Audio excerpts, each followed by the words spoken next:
A husband didn't know that his wife had just won a huge $10 billion business contract. Without knowing this, he divorced her and abandoned their sick child so he could marry his mistress. Later, when he finds out how powerful and successful his ex-wife actually became, her reaction or what she did afterward shocked him. "Hi, my beautiful family, may the Almighty place peace where your heart has been tired, light where your days have been heavy, and strength where your voice has felt small. May every woman in this family be lifted with honor, because she is the quiet courage, the gentle healer, the love that holds everything together. Your kindness, your patience, your sacrifices are not unseen. Heaven itself witnesses them. My precious family, may your home feel safe, may your body stay healthy, and may your spirit stay soft no matter what the world brings. May you receive the love you give, the comfort you provide, and the respect you deserve. You are not alone, not forgotten, not small. You are valued beyond words. If your heart is true, like the video. If your love is real, write, "I am with Mr. Peter." The envelope sat on the kitchen counter like a tombstone. Cream-colored paper that cost more than it should. The law firm's name, embossed in gold letters that caught the afternoon light streaming through windows Julie had cleaned that morning before the hospital visit. She stood there with grocery bags still in her hands, organic vegetables for Raymond's restricted diet, the kind that cost 3 times what regular produce cost, and stared at papers that had clearly been placed with theatrical precision, positioned exactly where she would see them first, where they would inflict maximum damage. Ken was gone. His side of the closet gaped empty, hangers swaying slightly from where he had ripped clothes free with obvious haste. And the wedding ring she had saved for 8 months to buy him sat on top of the divorce papers, like a period at the end of a sentence she never wanted to finish. The bedroom smelled faintly of his cologne, that expensive brand he started wearing 6 months ago, the one that smelled different from anything he wore during their marriage. Sharper, more aggressive, the scent of a man trying to become someone else entirely.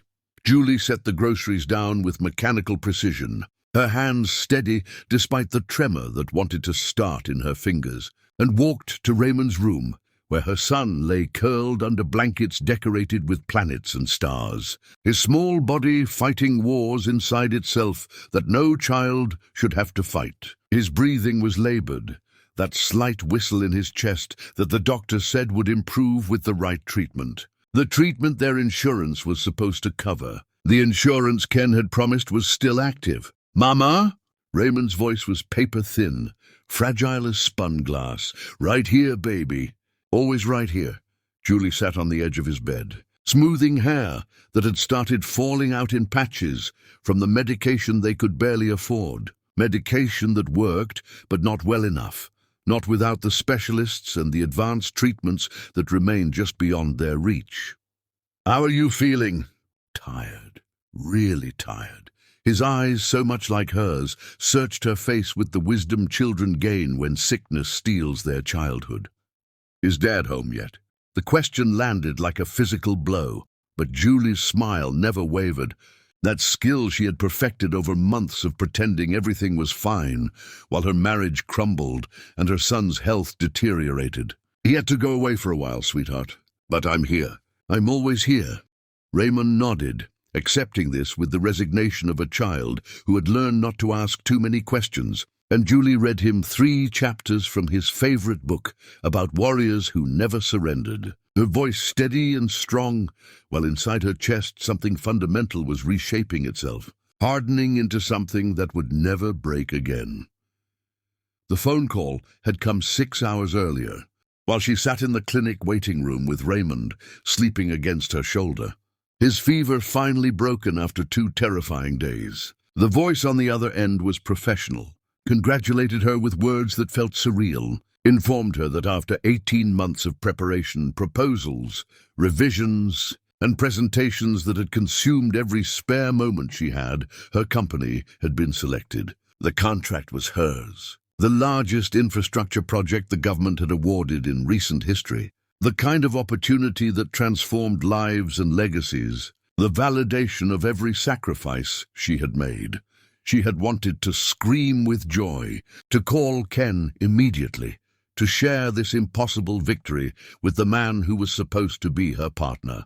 Instead, she had whispered her thanks, asked them to send the paperwork to her lawyer, and held her sleeping son closer, understanding even then that something was wrong, that Ken's distance over recent months had been leading somewhere she had refused to see.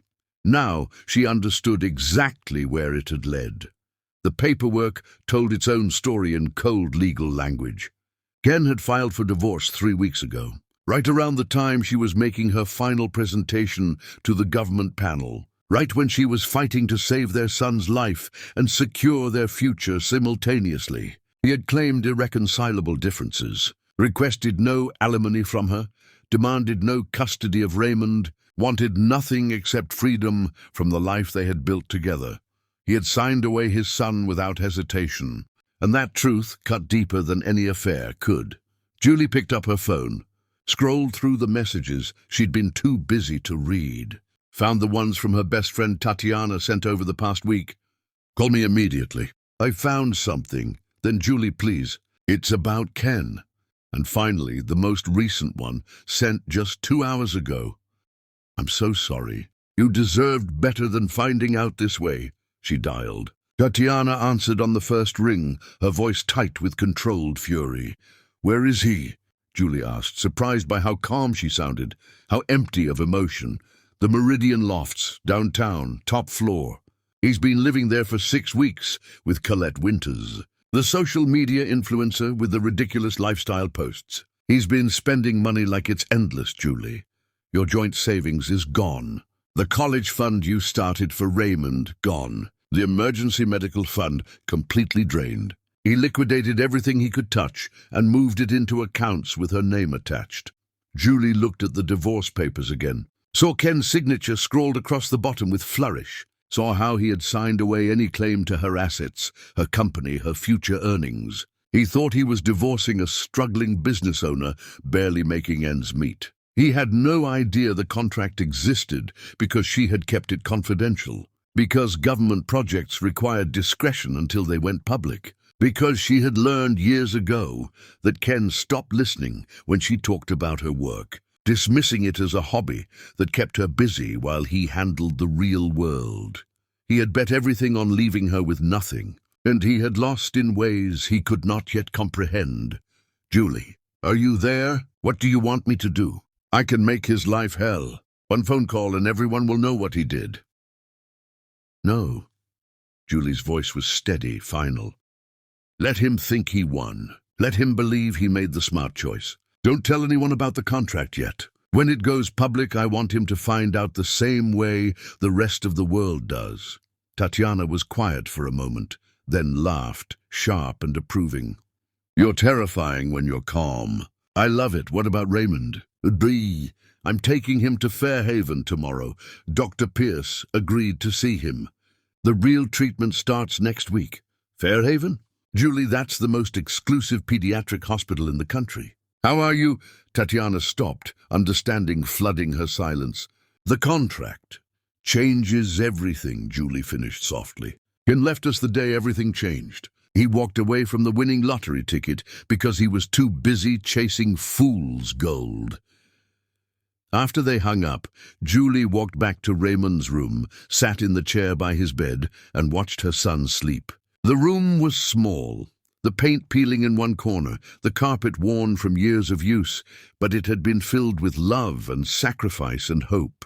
Tomorrow they would leave it behind for something better, somewhere her son could heal properly. But tonight she let herself feel the weight of everything Ken had stolen. Not just money or partnership, but the chance to celebrate this moment together, the opportunity to stand united in their greatest triumph. She picked up a pen, signed the divorce papers with steady hands, her signature elegant and decisive, granting Ken his freedom without a single word of protest. Let him have his mistress, his illusions, his shallow victories. She had something infinitely more valuable, a son who needed her, a fortune that would secure his future, and a rage so cold and pure it had crystallized into something unbreakable.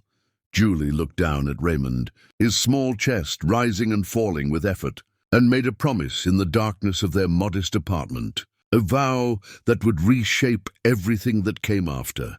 No one will ever underestimate us again. The words hung in the air like prophecy, and somewhere across the city, in a luxury loft paid for with stolen money, Ken Maxwell raised a glass of champagne with Colette Winters, laughing about his escape from a failing marriage, celebrating his new beginning, completely unaware that he had just destroyed himself in ways that would echo for years, unaware that the woman he abandoned was about to become untouchable, and that the son he discarded would grow up knowing exactly what his father chose when it mattered most. Chapter 2. The Fortress Rises. The morning the contract went public, Julie stood at the floor-to-ceiling windows of Raymond's new hospital suite at Fairhaven Medical Center, watching the sunrise paint the city in shades of amber and gold, and felt something close to peace settle over her exhausted shoulders. Behind her, Raymond slept in a bed that adjusted to his every need. Surrounded by equipment that monitored his vital signs with technology she had only read about in medical journals, in a room decorated with murals of galaxies and nebulas that some artist had painted by hand. The transformation had happened with brutal efficiency. One phone call to Dr. Finnegan Pierce, the man whose research papers she had studied during Raymond's darkest nights. The physician whose waiting list stretched impossibly long, but who cleared his schedule within hours once he understood the urgency and the resources now available. One meeting where Julie sat across from him and laid out Raymond's complete medical history, held nothing back, showed him every failed treatment and every small deterioration, and watched this brilliant man's face shift from clinical interest to personal investment. "Your son is going to be my proof of concept," Dr. Pierce had said, his Irish accent softening words that carried the weight of promises. "I've been developing a treatment protocol that combines immunotherapy with targeted genetic modification, but it requires resources most families cannot access. You're giving me the chance to save your boy and prove this can work for thousands of others." Now, 3 weeks after Ken had walked out of their lives, Raymond was receiving treatment that existed at the cutting edge of medical science, and the change was already visible. His skin had regained some color. The constant exhaustion that had made him seem decades older was lifting. And yesterday he had laughed at something a nurse said, a real laugh that came from his belly, the kind Julie had not heard in so long she had almost forgotten the sound. Her phone vibrated with the notification she had been anticipating. The government's official press release had gone live. Within minutes, her personal phone started flooding with calls and messages from numbers she did not recognize. Reporters and journalists and industry leaders all suddenly desperate for her attention, her insights, her story. Across the city, in the overpriced loft that was bleeding Ken's stolen savings dry with every passing day, the television mounted on the pristine white wall displayed the morning financial news. And Colette Winters stood in the kitchen making her elaborate breakfast. Smoothie when Ken's coffee cup slipped from his fingers and shattered against the marble floor in an explosion of ceramic and liquid. Julie's face filled the screen, professional and composed in a navy suit that spoke of quiet power, standing beside government officials as they announced the largest infrastructure contract awarded in recent memory. The numbers scrolled across the bottom of the screen, figures so large they seemed abstract, impossible. The kind of money that transformed lives and built dynasties. "Turn it up," Ken said, his voice strangled. Colette looked at the screen, saw the woman Ken had described as a struggling entrepreneur playing at business, and watched her world realign with sickening speed. She had pushed Ken to divorce Julie, had made him believe she came from old money and connections that would elevate his status, had painted pictures of a future where they moved in circles of power and influence. Every word had been performance, carefully constructed lies designed to hook a man she thought was on the verge of breakthrough success. "That's Julie." Colette's voice was flat. "Your ex-wife Julie? The one you said was barely keeping her company alive?" Ken could not speak. He stood there watching the woman he had abandoned accept congratulations from officials whose names carried weight in rooms where decisions shaped nations. Watched her smile with genuine warmth as she discussed her vision for sustainable infrastructure and community impact. Watched her command attention without demanding it. The reporter asked about her personal life, whether she had family support during such a demanding project.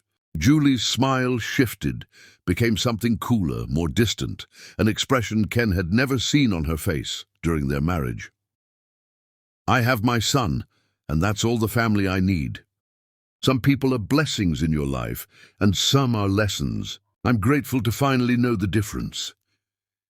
The words were delivered with such calm finality that Ken felt them land like physical blows. She had moved on completely, had shed him like dead skin, and the realization that he meant nothing to her anymore, that he had become less than a memory, hollowed him out in ways the divorce papers never had. Colette was already calculating, her influencer mind working through angles and opportunities. "You need to call her, apologize, say you made a mistake. She's a billionaire now, Ken. Do you understand what that means?" "I threw away the lottery ticket," Ken said, the words bitter ash in his mouth. "I threw it away and you helped me set it on fire." "Excuse me?" Colette's voice went sharp, dangerous. "Nothing. It's nothing." But Ken's hands were shaking as he picked up his phone, scrolled to Julie's number, the number he had called 10,000 times during their marriage, and pressed dial. The call went directly to a recorded message, professional and impersonal, informing him this number was no longer accepting his contacts and to direct all communication through legal representatives. She had blocked him, had anticipated this moment, and closed the door before he could even knock. At the hospital, Tatiana Wells walked into Raymond's suite carrying a tablet, her expression somewhere between furious satisfaction and protective concern. She had served multiple tours in places most people only saw on news reports, had planned operations that saved lives and eliminated threats, and she brought that same strategic precision to everything she did. "He's been calling 17 times in the last hour." Tatiana held up the tablet showing the blocked call logs. His mother called 6 times, his brother twice. Even his former business partner tried reaching out, probably hoping to salvage something from the wreckage. Julie took the tablet, scrolled through the desperate attempts at contact, and felt nothing. The woman who would have answered those calls, who would have accepted hollow apologies and empty promises, who would have considered forgiveness because she still believed in the man she married. That woman had died the night she found divorce papers on her kitchen counter while her son fought for his life. Delete the logs. Block any new numbers associated with him. "I want complete silence." Julie handed the tablet back. "How's the company transition going?" Tatiana's smile was sharp as broken glass. "The office space you leased is perfect. Floor-to-ceiling windows, enough room to expand, and most importantly, visible from Ken's old office building. He's going to watch your empire rise from the ashes of his failure every single day." "I didn't choose the location for revenge," Julie said quietly. "No, you chose it because it's the best strategic position in the financial district. The revenge is just excellent bonus structure." Tatiana sat down, her voice softening. "How are you really doing? Not the strong mother, not the brilliant executive. You, how are you holding up?" Julie looked at Raymond sleeping peacefully. His small body finally relaxed in ways it had not been for months, and let herself feel the full weight of everything that had changed. "I'm surviving. Some days that's triumph enough. He destroyed everything you built together, abandoned his sick child, stole your savings, and walked away thinking he upgraded his life." Tatiana's voice carried controlled fury. "You don't have to be okay with that. You're allowed to be angry, I'm not being gracious. I'm being strategic. Julie turned from the window, her expression hardening into something that would have made Ken's blood run cold if he could see it. Rage is useful when it's controlled, when it's focused into action rather than reaction. He's expecting me to lash out, to make public statements, to drag him through the mud. Instead, I'm going to build something so magnificent that his absence from it becomes his punishment. A soft knock interrupted them. Dr. Pierce entered, his face carrying the kind of cautious optimism doctors learned not to express too freely. The treatment is taking hold better than I projected. Raymond's immune response is stabilizing. The inflammation markers are dropping significantly, and his energy levels should start improving noticeably. I want to be conservative with predictions, but if this trajectory continues, we're looking at full recovery rather than management. Julie felt her knees weaken, grabbed the window frame for support. Full recovery? You said management was the best we could hope for. I said that when we were limited by resources and conventional treatment options, we're not limited anymore. Dr. Pierce smiled, genuine warmth breaking through professional reserve. Your son is going to run and play and live without constant medical intervention. He's going to have the childhood his condition stole from him. After he left, Julie stood at Raymond's bedside, smoothed his hair with gentle fingers, and let herself cry for the first time since the divorce. Not tears of grief or loss, but release. The emotional pressure of months of terror finally escaping now that safety was real and tangible. Tatiana stepped outside to give her privacy, pulled out her phone, and made a series of calls that would reshape the professional landscape Ken had once inhabited. Not revenge, just information sharing. Colleagues who needed to know that Ken Maxwell had embezzled from joint accounts, had abandoned his critically ill child, had demonstrated patterns that made him radioactive in their circles. By sunset, Ken's already struggling consulting firm had lost 3 more clients, and every door Ken thought might remain open had quietly closed. Julie stood at the window as darkness fell, watching lights flicker on in buildings where people went about their lives unaware of seismic shifts happening in hers, and made a decision that would define everything that followed. Tatiana, I want to establish a foundation. Pediatric autoimmune research specifically focused on making cutting-edge treatments accessible to families who can't afford places like Fairhaven. You're turning his abandonment into legacy. I'm making sure his cruelty serves a purpose beyond destroying us. Julie looked at her son, peaceful and healing. Ken thought leaving me meant escaping responsibility. Instead, he created someone who will spend the rest of her life making sure no child suffers because their father chose selfishness over family. Raymond stirred, opened his eyes, smiled at his mother with a brightness that had been missing for far too long. Mama, Dr. Pierce says I might be able to go to regular school soon. Real school with other kids. I know, baby. Everything is changing. Everything is getting better. Because Dad left? The question was innocent, curious rather than accusatory, and Julie chose her words with care. Because we learned to build our own happiness instead of waiting for someone else to provide it. Raymond considered this with the seriousness he brought to everything, then nodded. I like our new family, just us. It feels safer. And in those words, spoken by a child who had learned too young that biology meant nothing without loyalty, Julie found validation for every choice she had made. Across the city, Ken sat alone in the loft that felt emptier by the hour. Colette, having gone out with friends she refused to introduce him to, and stared at his phone, at Julie's number that would never connect again, and finally understood what he had lost. Chapter 3. The Mistress shows her true face. The cracks in Colette's performance started showing before Ken was ready to see them.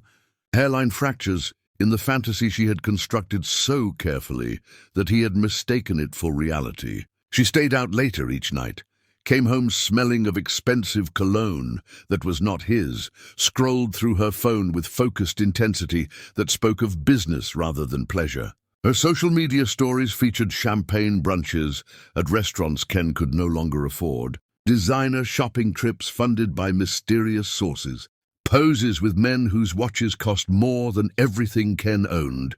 When he asked where the money came from, she laughed, that tinkling sound he had once found charming and now recognized as condescension wrapped in performance. Sponsorships, darling. Brand partnerships. Some of us know how to monetize our presence.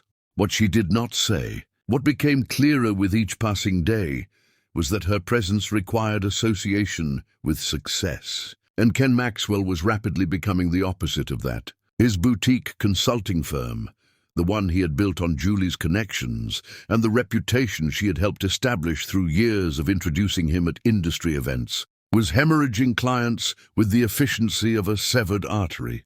Damien Cross called the meeting for a Tuesday morning at the office they could barely afford to keep, and Ken arrived to find his business partner already packing personal items into boxes, his movements carrying the finality of someone who had already made irreversible decisions.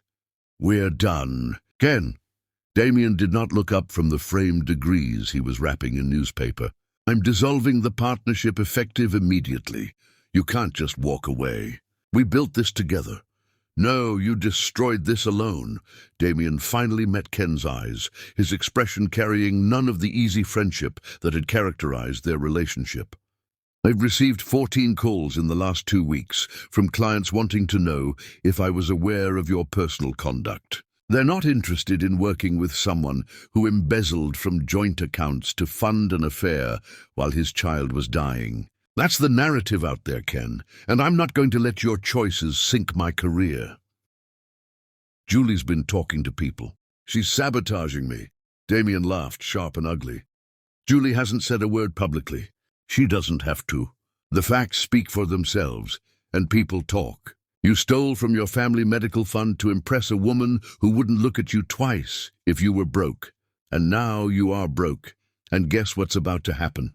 Ken knew. He had known for days, but refused to acknowledge it. The same way he had refused to acknowledge that Colette's affection had always been transactional, that her love was contingent on his ability to provide access to a lifestyle she craved but could not afford on her own. "I want my 50% bought out by end of month, or I'm selling to the highest bidder."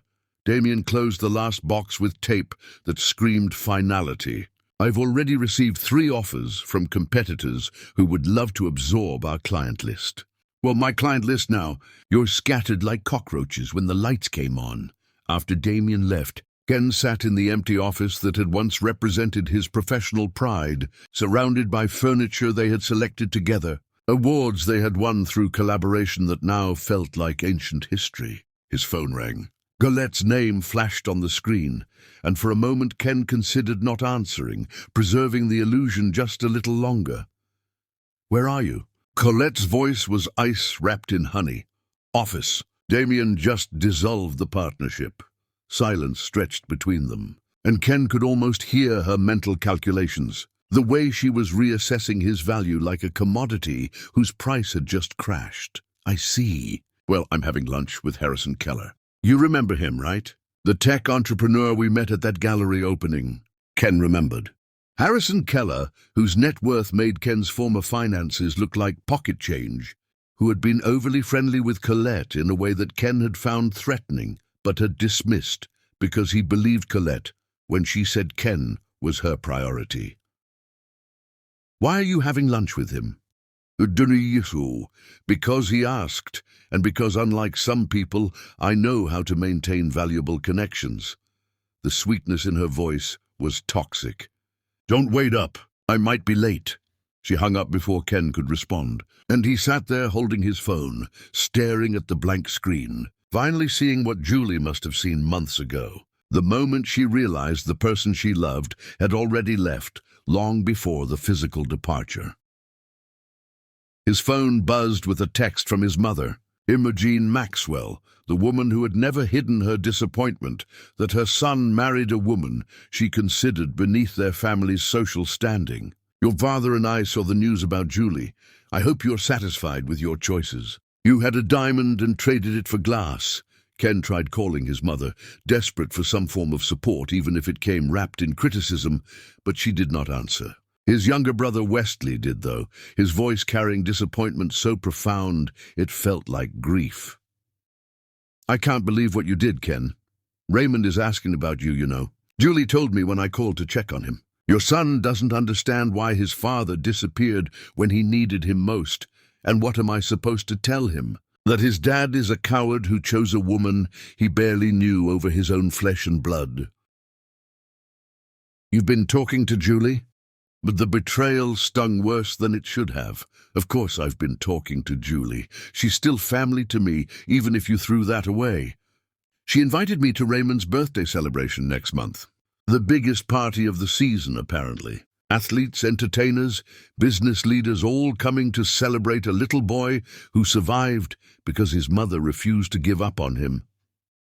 Wesley's voice cracked. You're not invited, in case you were wondering.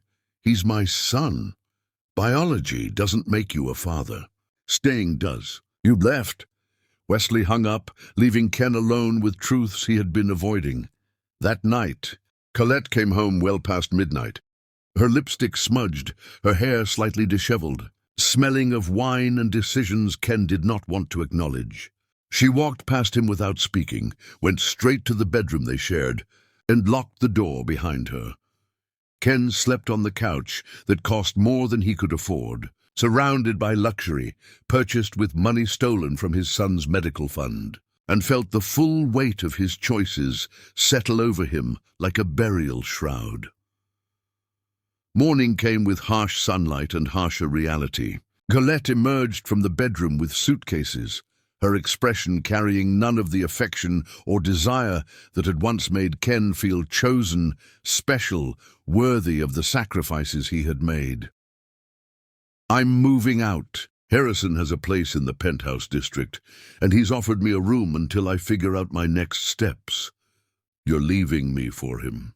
Ken stood up, his body aching from the uncomfortable couch, his pride aching from wounds that kept deepening. I'm leaving you because you're not who I thought you were. You sold me a fantasy about being this rising star, this man who was about to break through to the next level. You failed to mention that the only reason you had any success was because your wife was brilliant and generous enough to share her connections with you. Colette's smile was cruel in its honesty. Julie was your lottery ticket, and you were too stupid to realize it until after you tore it up. I loved you. I left everything for you.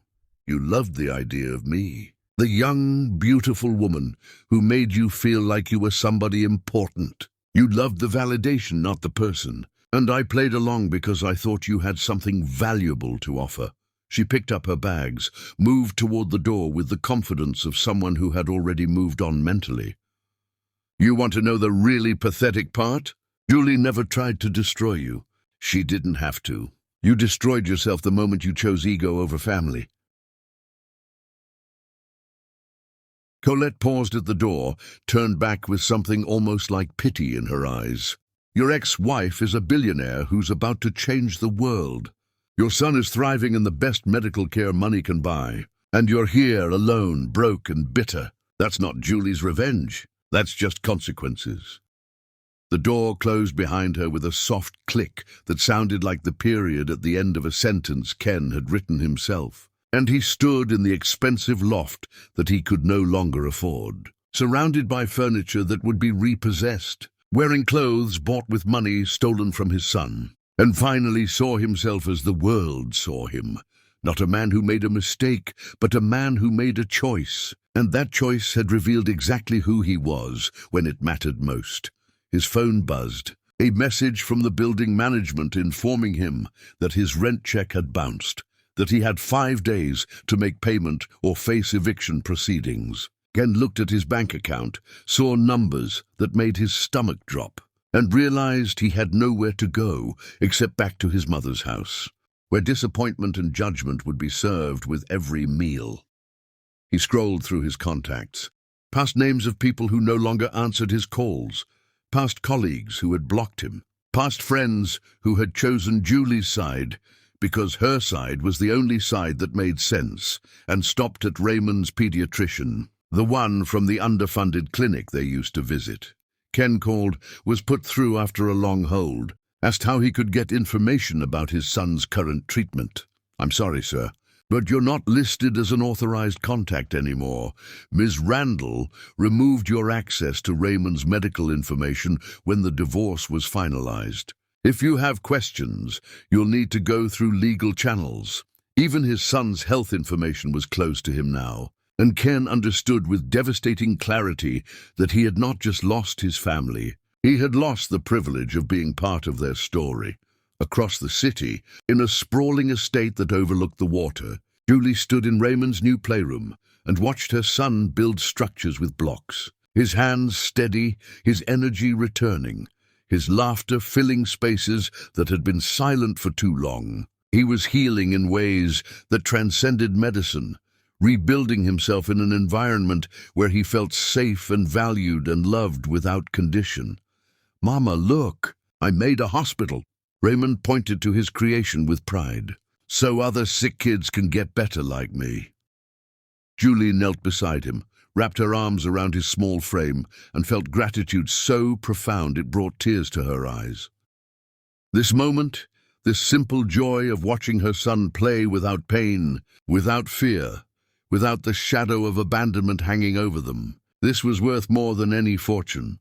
"You have the biggest heart, Raymond, just like your mama."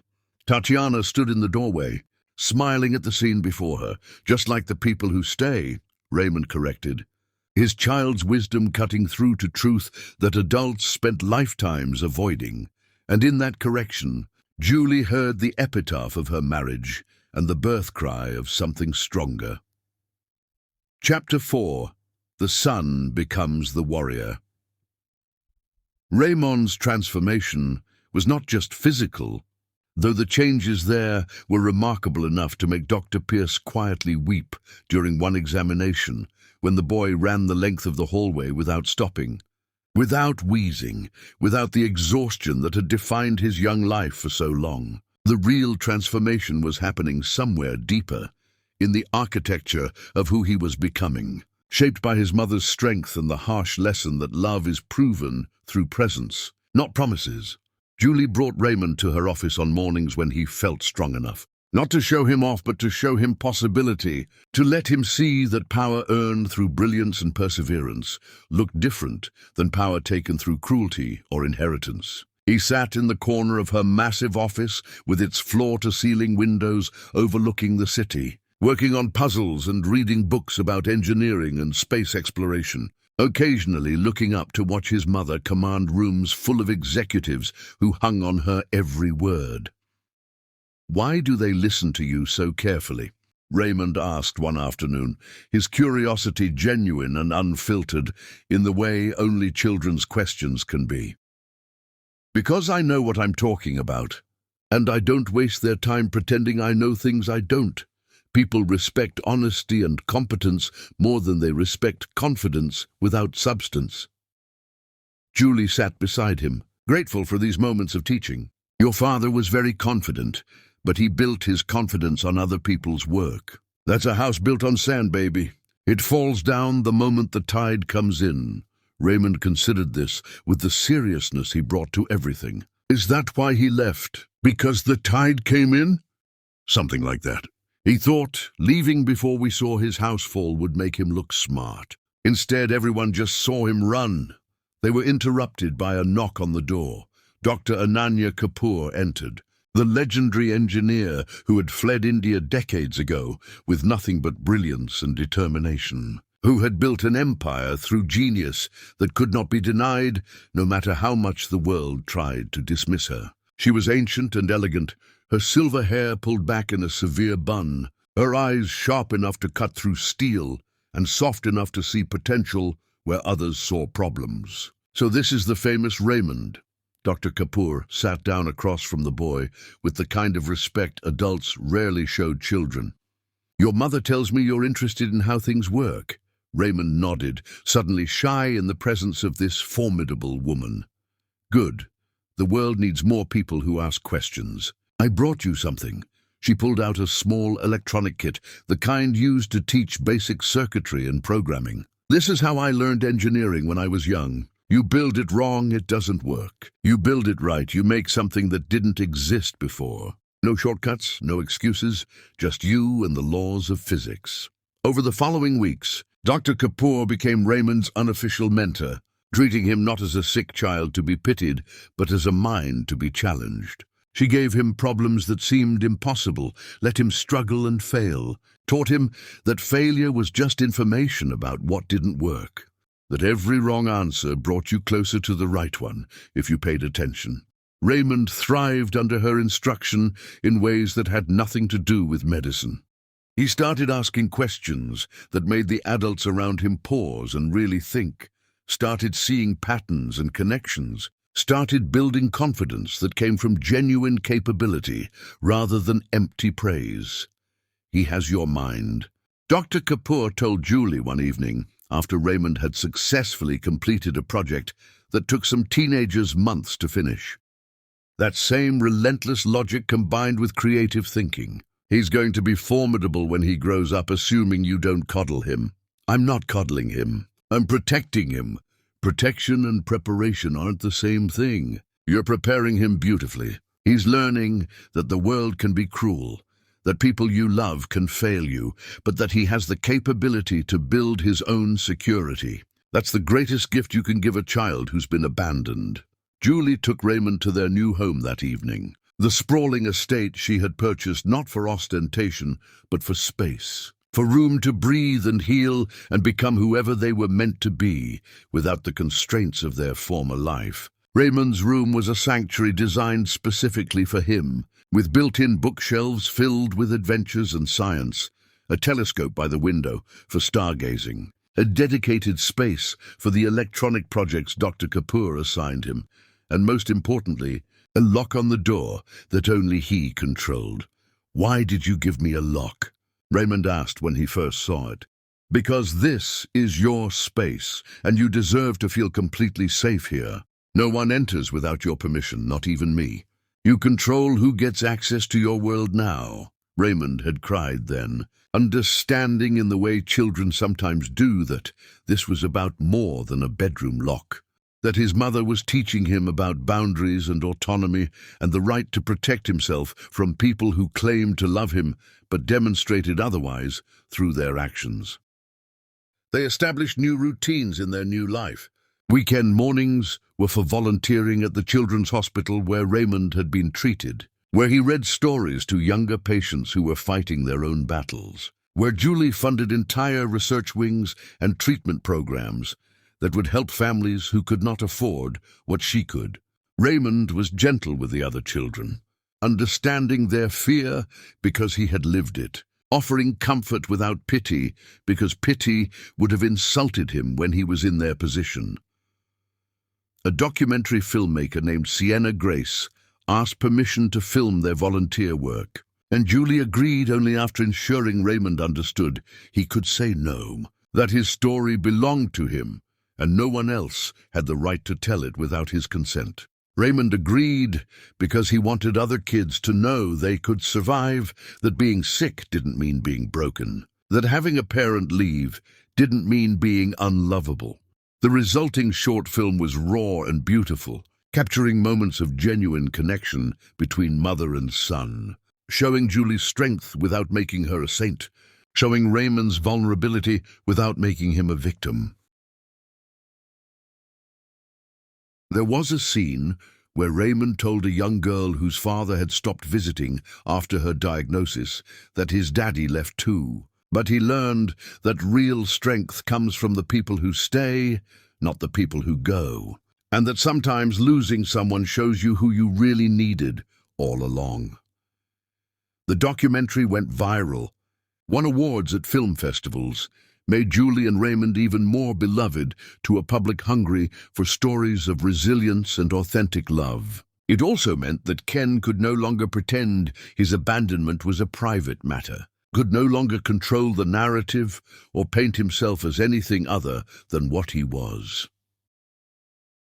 Ken watched the documentary alone in the single room he now rented after being evicted from the loft. After his mother refused to let him move back home, after every door closed and every bridge burned, he watched his son speak with wisdom that should have been shaped by a father's guidance, watched Julie's quiet strength that he had mistaken for weakness, watched the life they built without him, and understood for the first time that he was not missed.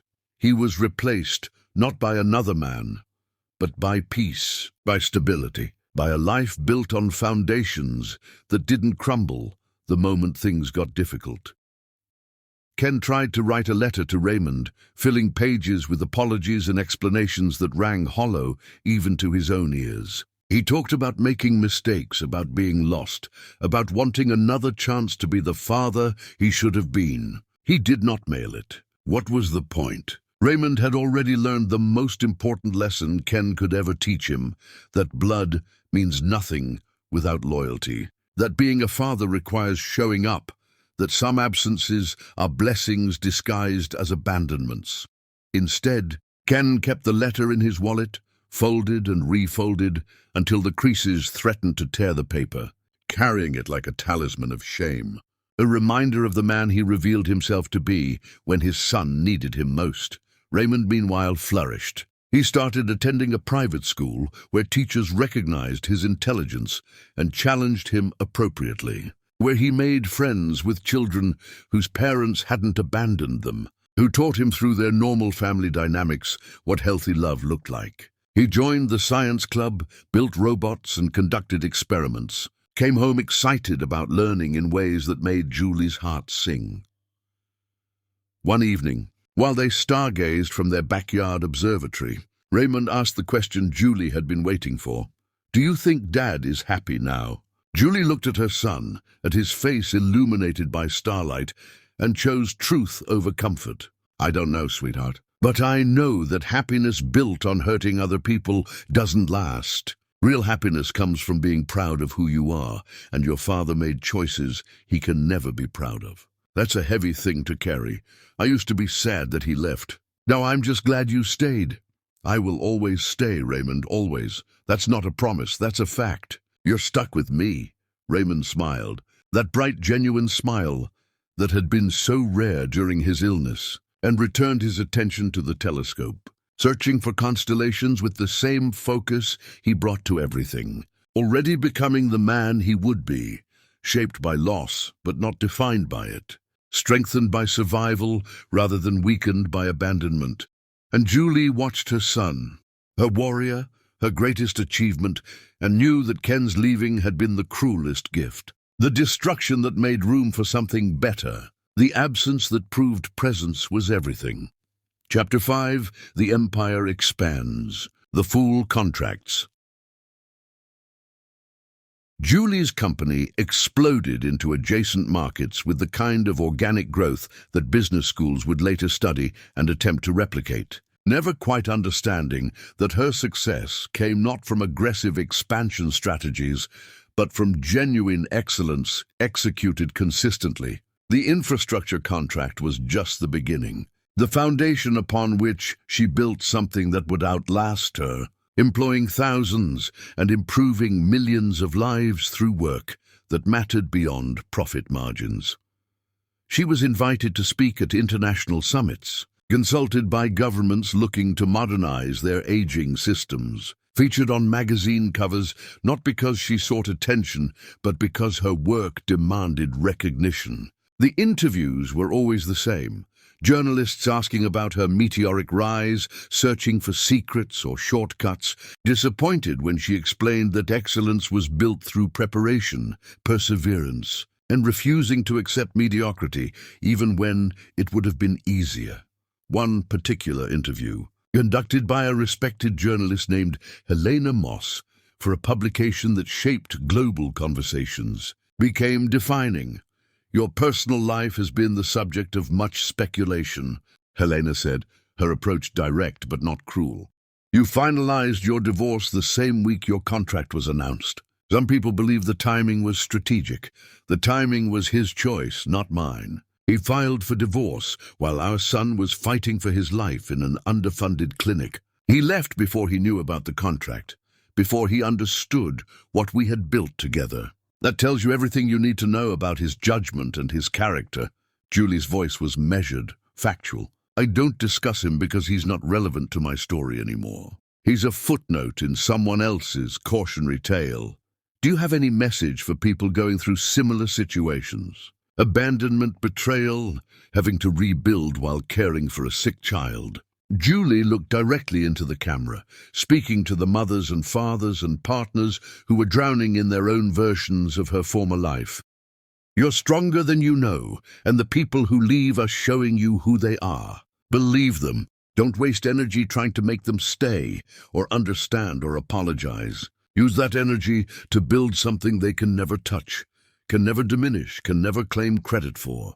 Your peace is the greatest revenge, and your success is the final proof that they were never essential, just temporary. The interview went viral, sparked conversations across social media, became a rallying cry for people who had been left behind and were learning to thrive anyway.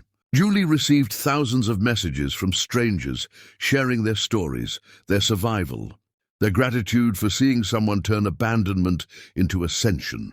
Ken watched the interview from the community library where he spent his days now, using their free internet because he could no longer afford his own, and felt each word land like a physical blow. She was not attacking him directly, but her truth was more damaging than any accusation could be.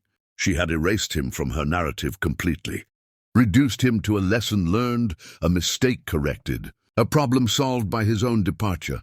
His mother, Imogen, saw the same interview from her comfortable home where Ken was no longer welcome, and called him for the first time in weeks, her voice carrying disappointment so profound it felt like grief. I raised you better than this, Kenneth. Your father and I taught you about responsibility, about honor, about standing by your commitments, even when they're difficult. What happened to that man? He realized he was miserable, Ken said, defensive and desperate. Miserable? You were married to a brilliant woman who loved you, who shared her success with you, who gave you a son you didn't deserve. You weren't miserable, you were selfish, and there's a difference. Misery is a condition. Selfishness is a choice, and you chose it repeatedly until you destroyed everything good in your life. Imogen's voice cracked. Your brother has been invited to Raymond's birthday celebration. Half the city will be there apparently. Athletes, entertainers, business leaders, all coming to celebrate a little boy who survived because his mother refused to give up. You won't be there. You'll be wherever you are now, alone with your choices. And I hope that teaches you something. She hung up, leaving Ken staring at his phone in the silence of a library filled with strangers who did not know him, who could not judge him, who offered the only privacy he had left. Wesley called later that evening, his voice gentle in ways that hurt worse than anger would have. I visited Raymond today. He's incredible, Ken, smart and funny and so thoughtful. He asked about you, wanted to know if you were okay, hoped you found happiness somewhere. That's the kind of person he's becoming, and you're missing all of it. He asked about me. Hope flared, painful and desperate in Ken's chest. Once, in passing, the way you might ask about a distant relative you barely remember.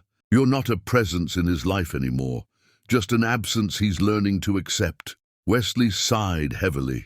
Julie's done an amazing job protecting him from bitterness. She doesn't talk badly about you, doesn't poison him against you, just lets the facts speak for themselves. That's worse than if she hated you. You realize that? She's so far past caring that you don't even register as important enough to hate. After Wesley hung up, Ken walked the streets of a city that used to feel like home and now felt like a museum of his failures. He passed the restaurant where he proposed to Julie, the park where they used to take Raymond before he got sick, the office building where his consulting firm used to operate before Damien dissolved everything and sold the client list to competitors. His phone buzzed with a message from a former colleague, someone he had considered a friend back when friendship came easy because success made him likable. saw Julie's interview. "She's handling everything with incredible grace. Hope you're doing okay, man."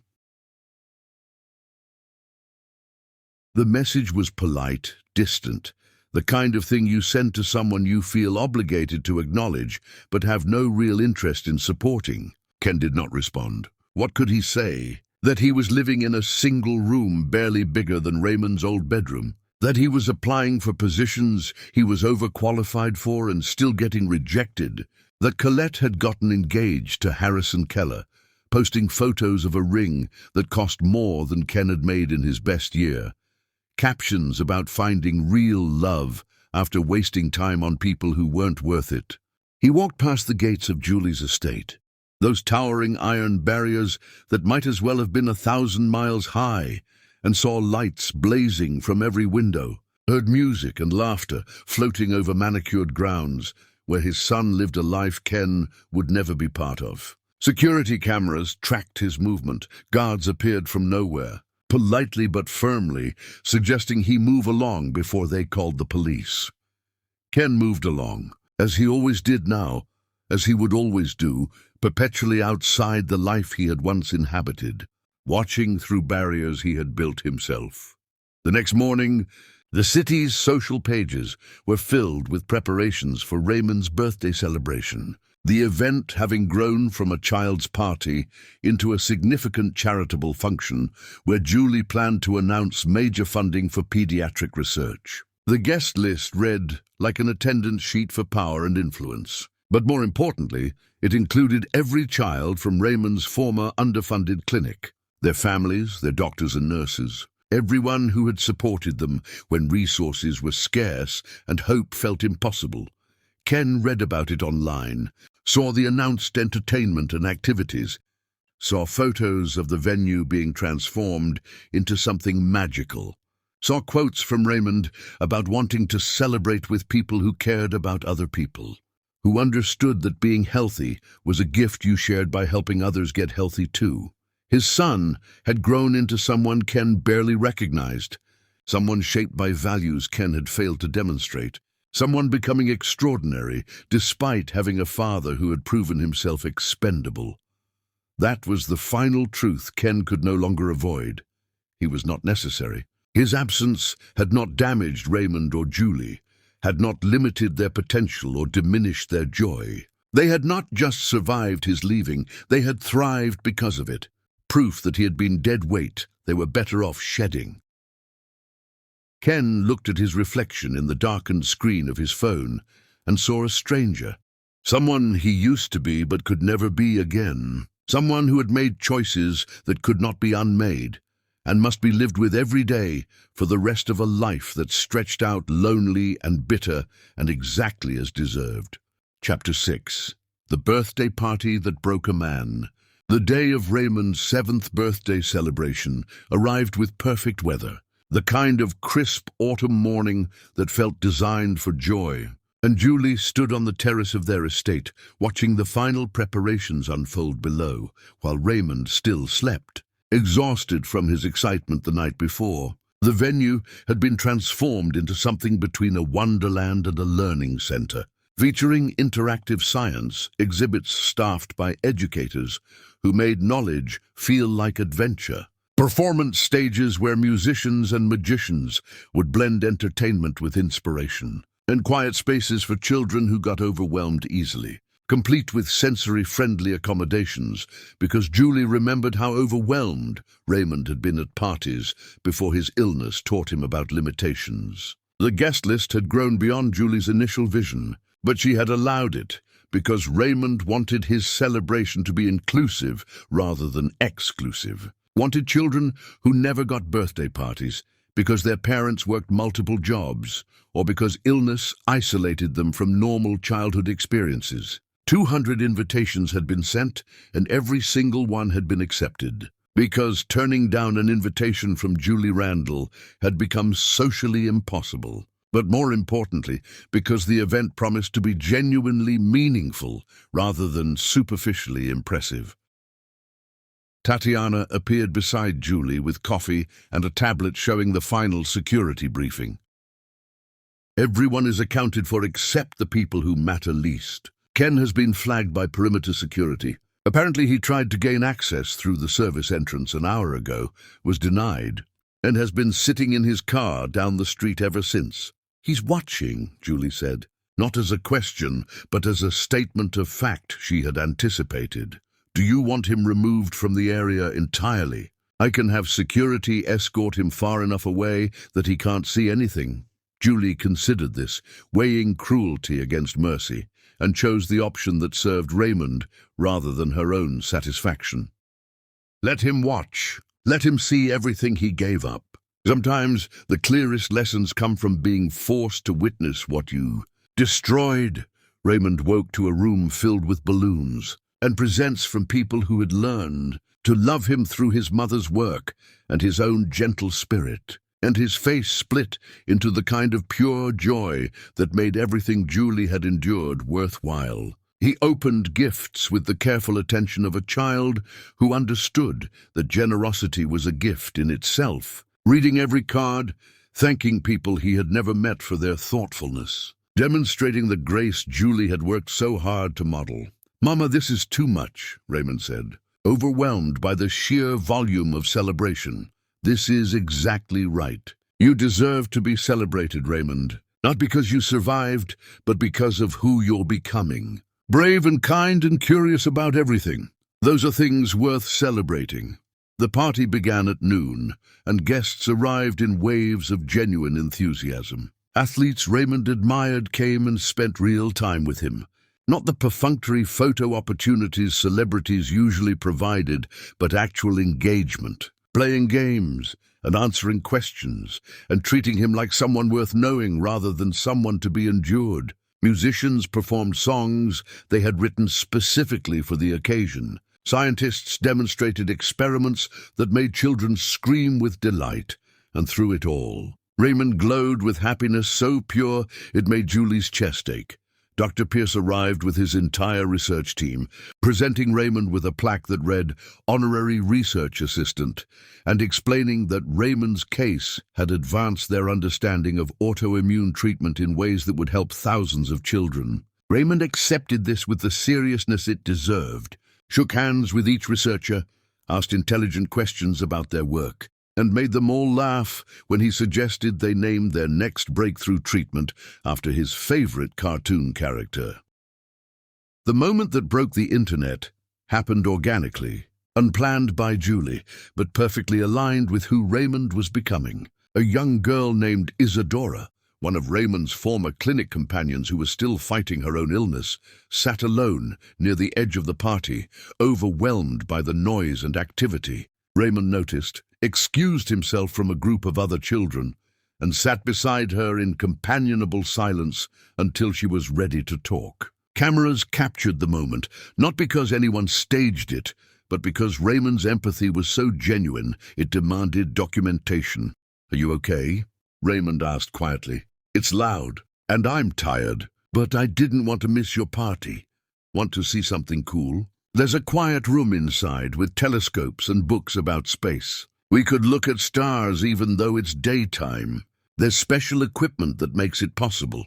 They disappeared together, and Julie followed at a distance, watching her son share his love of astronomy with a girl who needed gentleness more than excitement, who needed someone to understand that not all children recovered the same way, that some battles took longer than others. The documentary filmmaker captured this too, the raw authenticity of children supporting each other through circumstances they should never have to face.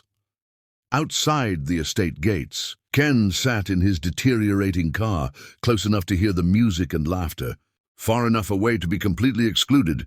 He watched guests arrive in luxury vehicles, watched Julie greet everyone with warmth and grace, watched his son command attention without demanding it, watched the life he could have been part of unfold without him.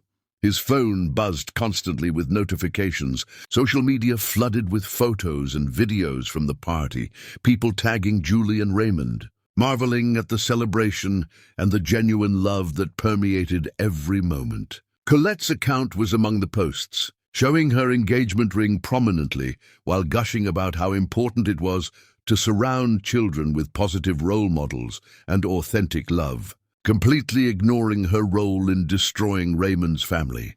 Ken watched a live stream someone had posted, saw Raymond give a short speech that had clearly been practiced, but still maintained childlike authenticity. "I want to thank my mum for being the strongest person I know. She taught me that when bad things happen, you have two choices.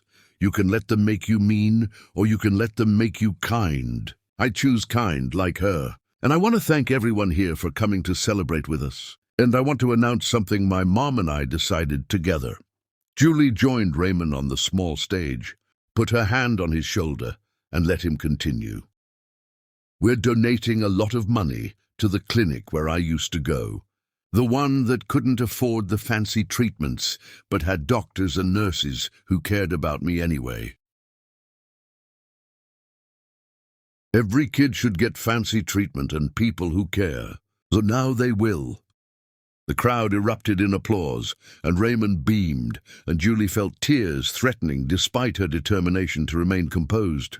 This was what mattered. Not revenge, not proving anything to Ken, but creating meaning from suffering, transforming abandonment into legacy, teaching her son that pain could be purposeful if you refused to let it poison you. The party continued into evening, fireworks painting the sky with colors that could be seen for miles. Music and laughter and joy that felt earned rather than purchased. Through it all, Raymond was the center of attention, but never overwhelmed by it, grounded by his mother's presence and the genuine affection of people who had learned to love him for who he was, rather than who his family had become.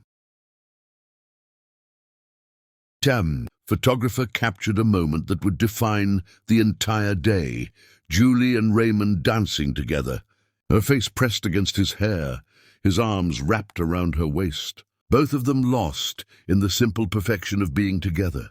The photo showed everything words could never convey: the strength of their bond, the joy of their survival, the completeness of their family, despite its unconventional size. That photo was everywhere by midnight, shared millions of times across platforms, discussed in ways that transcended celebrity gossip, and touched something fundamental about family and loyalty, and what it means to stay when staying is hard. It also meant that Ken's abandonment was no longer a private failure, but a public spectacle, his absence rendered more painful by the obvious thriving of the people he left behind. The party ended with Raymond exhausted and happy, surrounded by presents.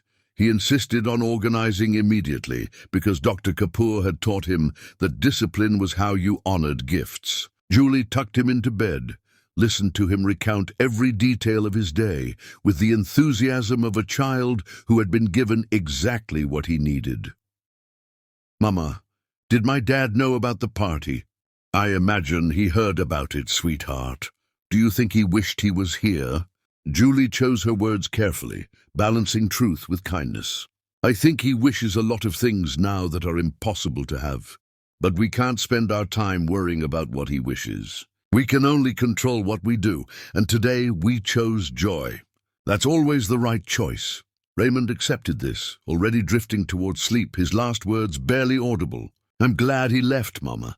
I wouldn't want to share you with someone who didn't appreciate you."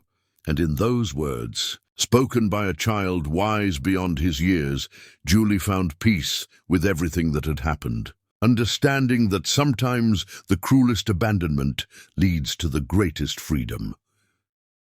Ken drove away from the estate hours after the party ended, after the last guests departed, after the lights dimmed and his son went to sleep, celebrated and loved and completely content without him. He drove through a city that felt hostile now, past buildings where he used to work, past apartments he used to afford, past the life he used to live, and understood with devastating finality that there was no going back, no redemption arc, no moment where Julie would forgive him, and Raymond would run into his arms, and everything would be repaired.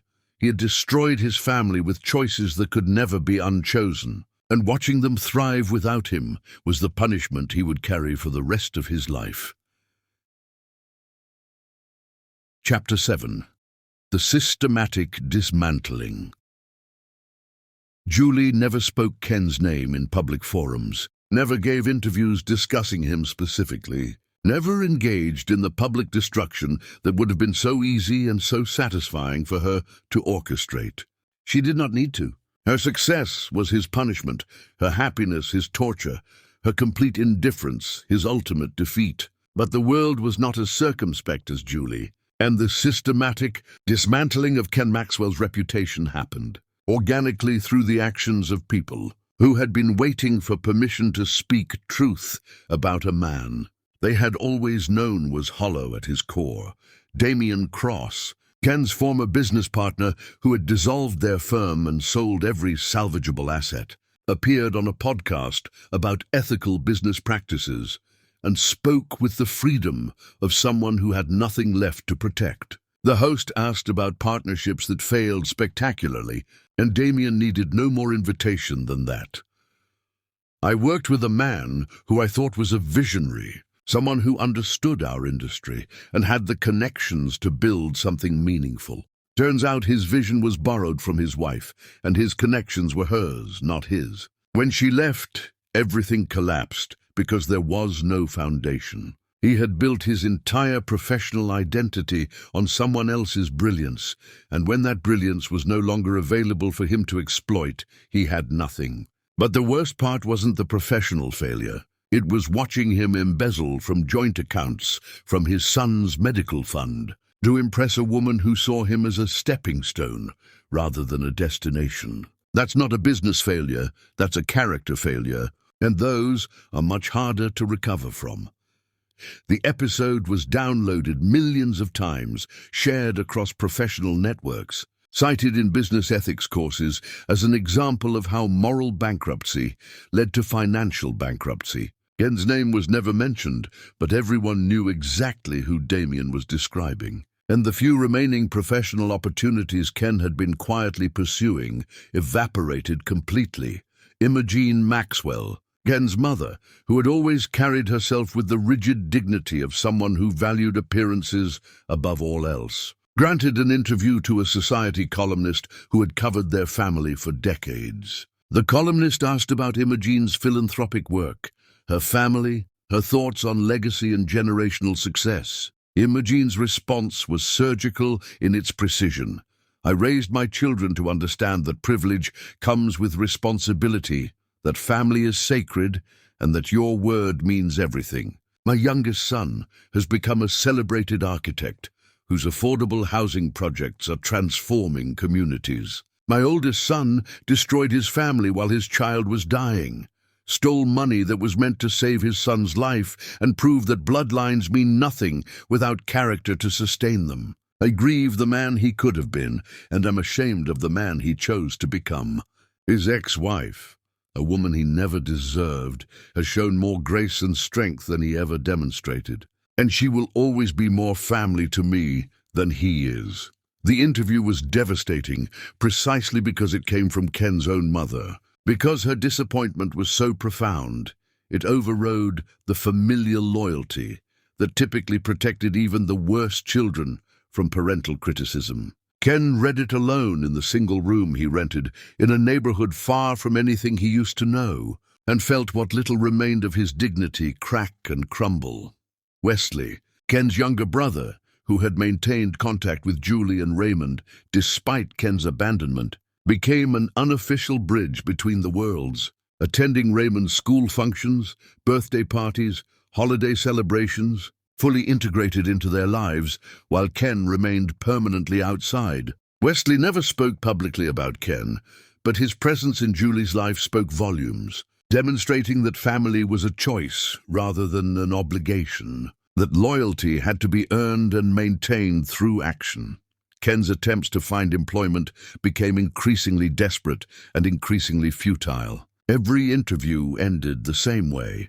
Initial interest based on his resume from before, then the subtle shift when they Googled his name, saw the articles and social media discussions, understood that hiring Ken Maxwell meant inviting judgment and controversy that no position was worth. He was radioactive in ways that transcended professional incompetence. his personal failures making him unemployable even for positions he was overqualified for.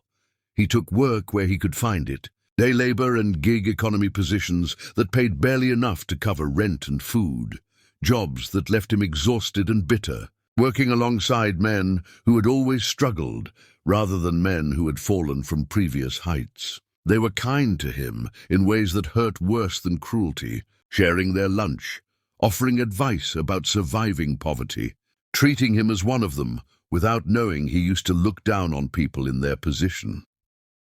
One afternoon, while working a moving job for a company that asked no questions and paid in cash, Ken found himself loading furniture into a truck outside a building he recognized. Julie's office, the new headquarters of her expanding empire, glass and steel and modern architecture that spoke of confidence and permanence. He kept his head down, hoping no one would recognize him, and focused on the heavy lifting that made his back scream and his hands blister. Ken? A voice he recognized, soft with surprise and something like pity. He looked up into the face of Eliza Torres, someone who had worked under him at his old firm, who he had mentored and promoted and genuinely cared about before everything collapsed. She was dressed in professional attire that indicated significant success, carrying herself with the confidence of someone who had continued rising while he fell. "Eliza, hey!" Ken wanted to die, wanted the ground to open and swallow him, wanted to be anywhere except here, reduced to physical labor outside his ex-wife's office, while his former employee witnessed his humiliation. "I heard things were difficult for you. I didn't realize," she trailed off, too kind to finish the sentence. "You make choices and you live with them." Ken tried to sound philosophical rather than broken, failed completely. "Julie's been incredible to work with. She hired me last year to head up one of her new divisions. She's nothing like you described her back when—" Eliza stopped again, realizing she was making it worse. "When I was lying about her to justify leaving?" "Yeah, I know. She's extraordinary, and I was too stupid to recognize it until after I threw everything away." Ken hoisted another box, his muscles shaking with effort and exhaustion. "I'm happy for you, Eliza, genuinely. You deserve success, and I'm glad you found it with someone who actually appreciates talent." She wanted to say something comforting, something that would ease the moment, but they both knew there was nothing to say that would not be patronizing or false. She touched his shoulder briefly, a gesture of sympathy he did not deserve, and disappeared into the building where she belonged, while he remained outside where he deserved to be. That evening, Ken walked past the public park, where Julie had announced a major initiative to upgrade facilities in underfunded neighborhoods, one of a dozen charitable projects she had launched that transformed her from successful businesswoman into genuine philanthropist. There was a plaque commemorating the donation, Julie's name and Raymond's name beside each other, mother and son building legacy together, while Ken's name appeared nowhere except in cautionary tales about moral failure. He sat on a bench in that renovated park, surrounded by families enjoying spaces his ex-wife's generosity had created, and tried to remember who he used to be before he made the choices that led here. The man who married Julie had believed in partnership, had valued family, had understood that success meant nothing without people to share it with. That man had been real once, but Ken could barely remember him now, could not access whatever had motivated him then, could not understand how he had transformed from that person into this one. His phone buzzed. An unknown number, but he answered anyway, desperate for any human contact that did not involve judgment or pity. "Mr. Maxwell, this is Henderson Legal Services. We're calling regarding outstanding debts in your name. Our client is prepared to pursue legal action unless payment arrangements are made immediately." Ken hung up without responding, added the number to a long list of creditors he was avoiding, and stared at the families around him living normal lives, unburdened by the weight of their own worst decisions, and envied them with an intensity that felt like grief. across the city, in their estate overlooking water that reflected sunset colors. Julie and Raymond sat at dinner, discussing his school project about family trees and what family meant beyond biology. Raymond had created a tree that included Julie at the center, branches extending to Tatiana, Dr. Pierce, Dr. Kapoor, Uncle Wesley, and a dozen other people who had proven their loyalty through presence rather than genetics. "My teacher said most kids include their dad," Raymond mentioned casually, curious rather than upset. "Most kids have dads who stay. You have people who chose to be in your life, and that's more valuable than someone who has to be there because of blood." Julie cut his food into smaller pieces, a habit she could not break, even though he was perfectly capable of doing it himself. "Do you think he's sorry?" "I think he's drowning in regret. But regret without change is just self-pity, and self-pity doesn't earn forgiveness." Julie met her son's eyes, made sure he understood this lesson that would serve him for life. People who hurt you will often feel bad about hurting you once they face consequences. That doesn't mean they deserve another chance to hurt you again. Your compassion is a gift, Raymond, but gifts should only be given to people who respect their value. Raymond nodded, absorbing this wisdom the way he absorbed everything, with the seriousness of someone building a worldview that would either protect or destroy him, depending on what he learned now. He returned to his homework, drawing careful connections between the people who mattered, and did not notice that his mother was crying, quiet tears of relief that her son was being shaped by truth rather than bitterness. That abandonment had taught him discernment rather than distrust.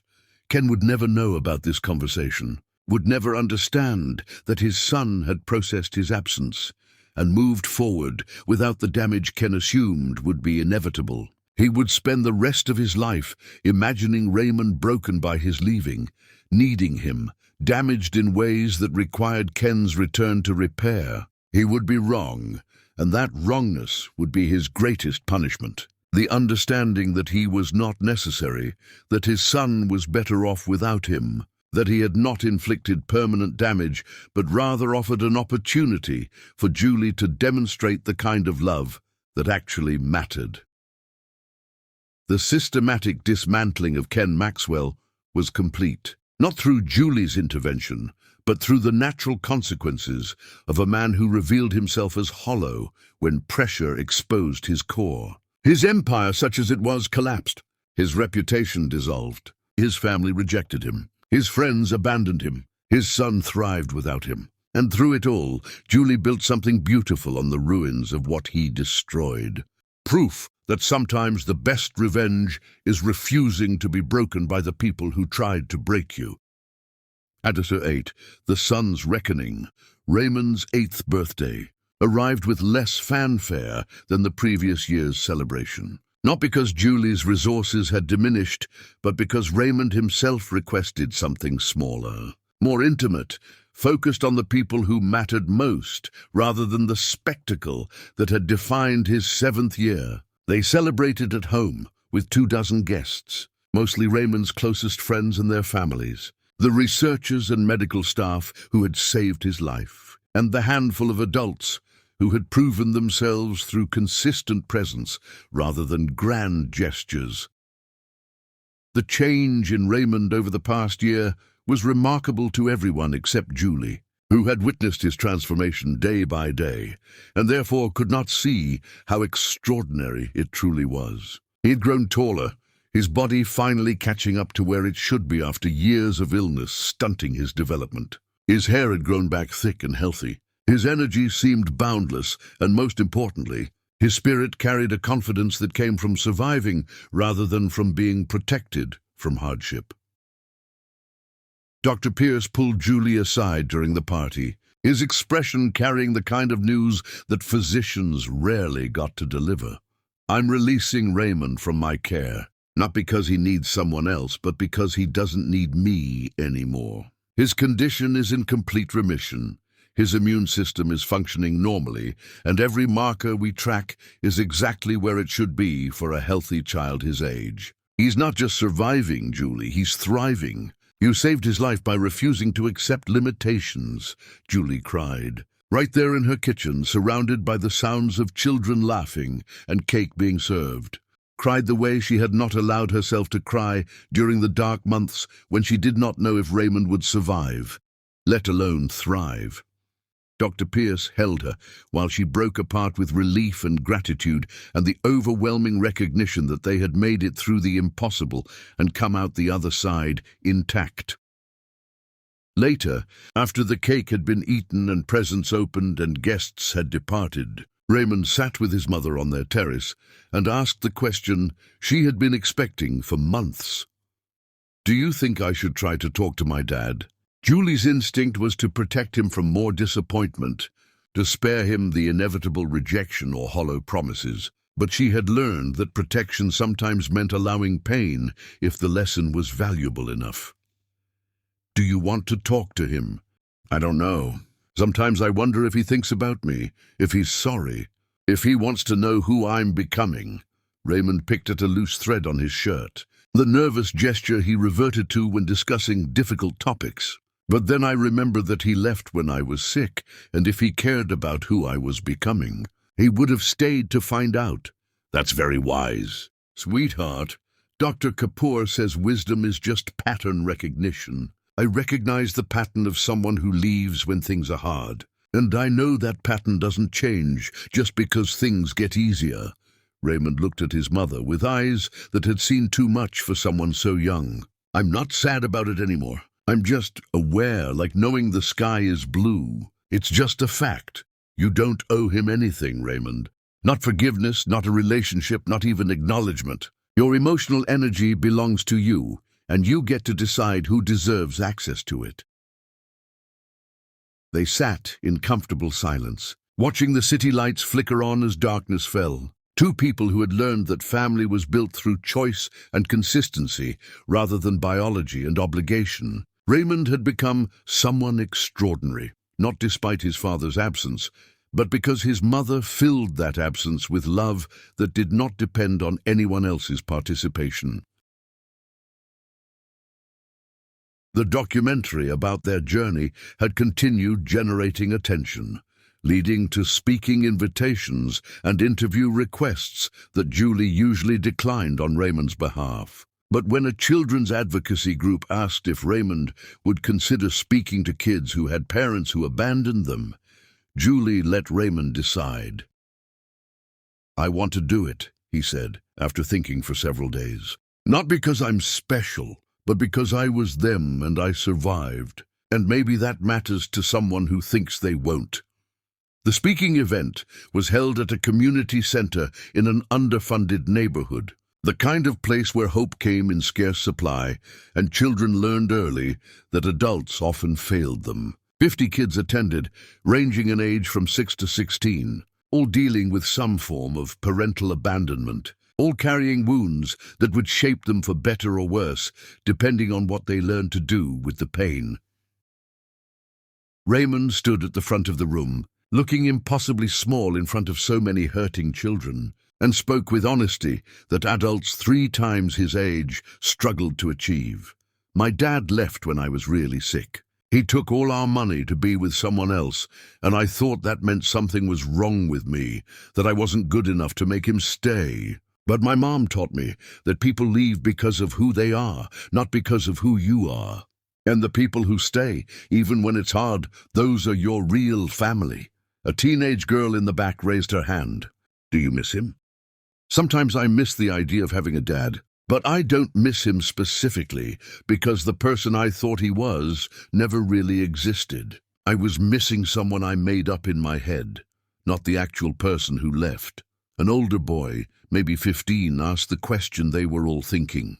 "Do you hate him?" Raymond considered this carefully, the same thoughtful approach he brought to everything. "I don't hate him. Hate is like carrying poison and hoping it hurts someone else. But I don't need him either, and that's more powerful than hate. He thought leaving would hurt us, but it just showed us who we really are without him. And we're pretty amazing."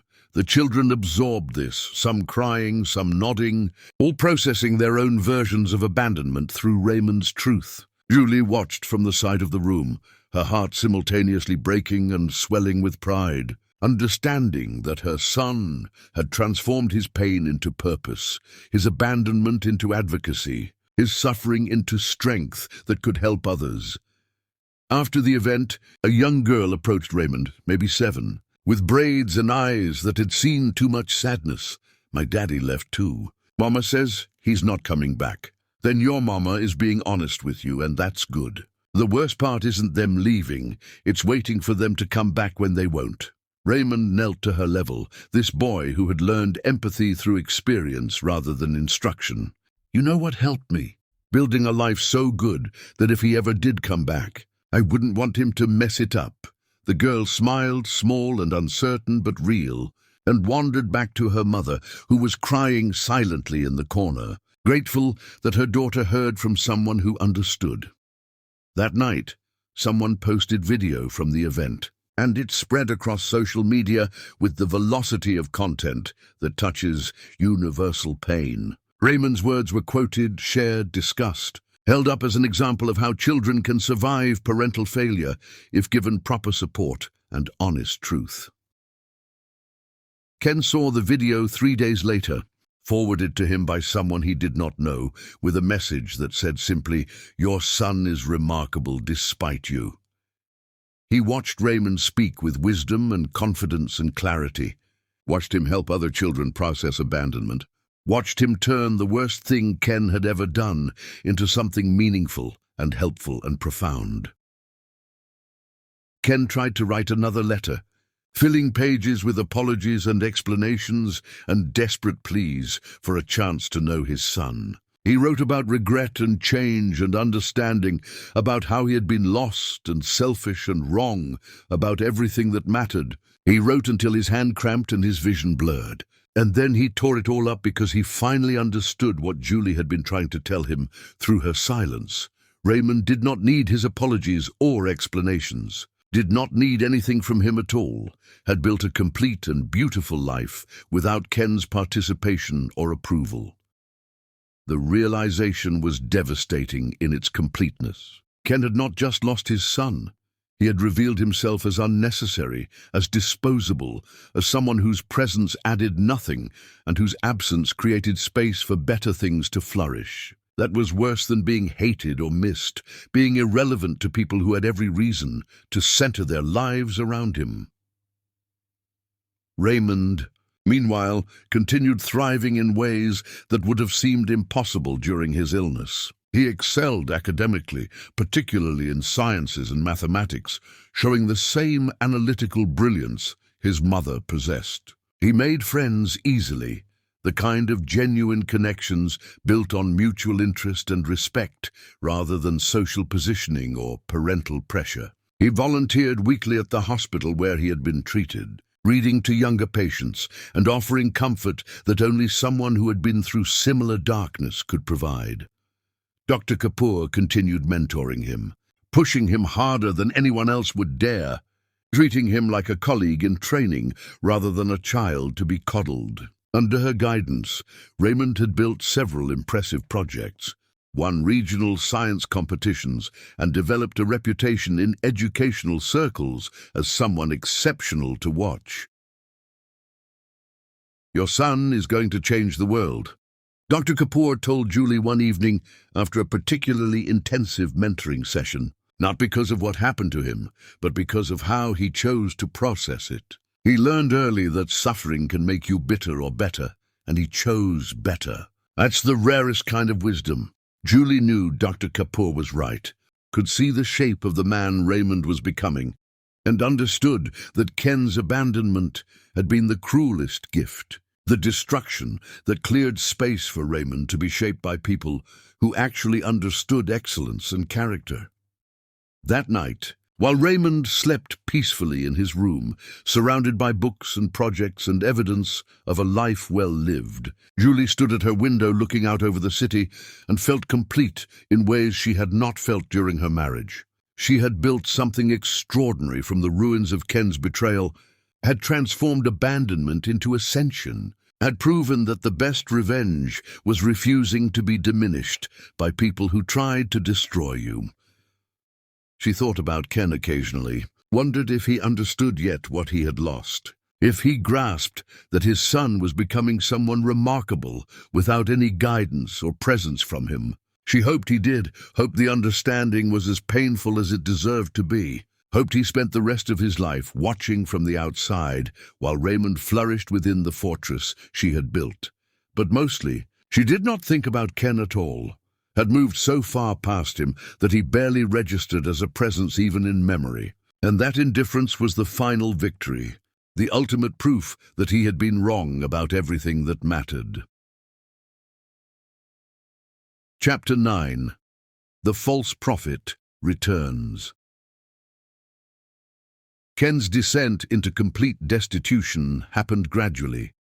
Then suddenly, the way financial collapse always does for people who keep making terrible decisions while hoping for different outcomes. The single room he rented became impossible to afford when the gig economy work dried up, when his body could no longer handle the physical labor, when younger and stronger men competed for the same desperate jobs. He spent 3 nights sleeping in his car before the car was repossessed, spent a week in a shelter before the rules and proximity to other people's suffering drove him to the streets. Spent a month wandering between missions and soup kitchens, learning the geography of poverty from the inside.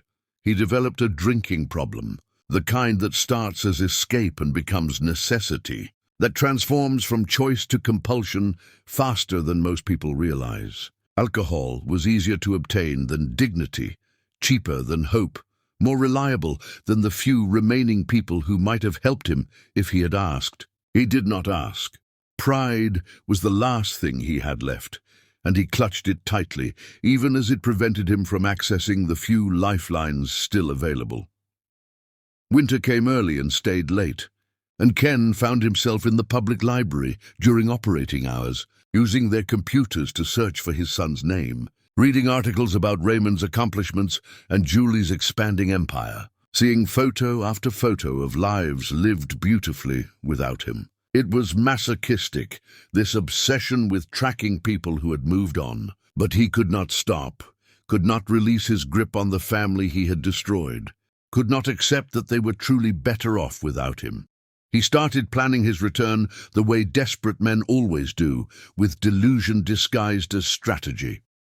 He would get clean, get a job, rebuild his life, prove himself changed, demonstrate through action that he deserved another chance. The plan felt real enough in his head, achievable enough to sustain hope. But he never took the first concrete step because taking action would have required admitting the magnitude of change needed. And that admission felt too enormous to face.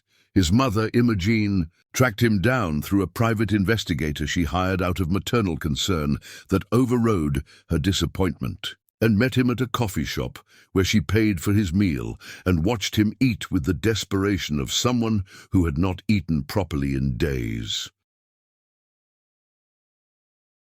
"You need to go to a rehabilitation facility, Kenneth. I'll pay for it. 3 months, maybe 6, whatever it takes to get you stable and sober.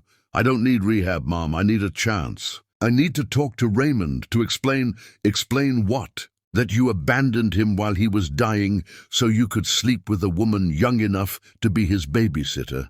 That you stole from his medical fund to impress someone who saw you as a walking ATM. What exactly will you explain that makes any of that acceptable?" Imogene's voice was harsh with love that had nowhere productive to go. "Raymond is thriving without you. He's healthy and brilliant and kind, despite having a father who proved those qualities don't run in families. Leave him alone. That's the only decent thing you have left to do. He's my son. I have rights. You signed away your rights when you finalized the divorce. You gave up custody without even asking for visitation. You chose freedom over fatherhood, and now you want to undo that choice because freedom turned out to be lonely." Imogene pulled out an envelope, placed it on the table between them. "This is enough money for first month's rent and deposits at a sober living facility I found. It's not negotiable. You take this help on these terms, or you get nothing from me ever again." Ken looked at the envelope, at the lifeline his mother was extending, at the choice between accepting help and maintaining his delusion, of eventual reconciliation with his family. He left the envelope on the table and walked out, choosing pride and fantasy over practical survival, choosing the comfortable lie over uncomfortable truth. That was his final mistake, the one that eliminated his last safety net, the decision that ensured his rock bottom had no floor beneath it. He ended up at a homeless encampment under a highway overpass, surrounded by men and women who had also made terrible choices, but who lacked his advantages, who had started from poverty rather than falling into it. They were kind to him in ways that shamed him, sharing their food and shelter, protecting him from violence, asking no questions about his past because they understood that everyone here had a story they regretted. It was there, in that encampment, that Ken met Dr. Ananya Kapoor by complete accident, an encounter that would strip away his final delusions with surgical precision. Dr. Kapoor was there volunteering with a medical outreach program that provided health care to homeless populations, part of her commitment to serving communities that society preferred to ignore. She recognized Ken immediately, her sharp mind placing his face even though it was gaunt and weathered, his eyes hollow with alcohol and regret. She pulled him aside, away from the others, spoke to him with the brutal honesty that had made her legendary in her field. "You're Raymond's father, the man who left." Ken could not lie, could not pretend, could not access any of the performance that used to carry him through difficult moments. "Yes." "Good. Then you need to hear this from someone who knows your son, who watches him thrive every week, who sees the man he's becoming. Raymond is extraordinary, brilliant beyond his years, emotionally intelligent in ways most adults never achieve, driven by a purpose your abandonment ironically helped create. He wants to become a doctor or researcher, to help children facing what he faced, to transform his suffering into service. Do you understand what that means? That he's strong, that he survived? No. Dr. Kapoor's voice was sharp enough to cut. It means he transcended what you did to him. He took the worst thing that ever happened to him and decided it would make him better rather than bitter. That's character you didn't teach him, strength you didn't model, wisdom you couldn't provide because you don't possess it. I want to apologize to him, to explain why, so you can feel better about yourself, so you can dump your guilt onto a child who's finally healthy and happy. Your apology serves you, not him. Your explanation centers your feelings, not his well-being. The kindest thing you can do for Raymond is exactly what you've been doing, staying away. I'm his father.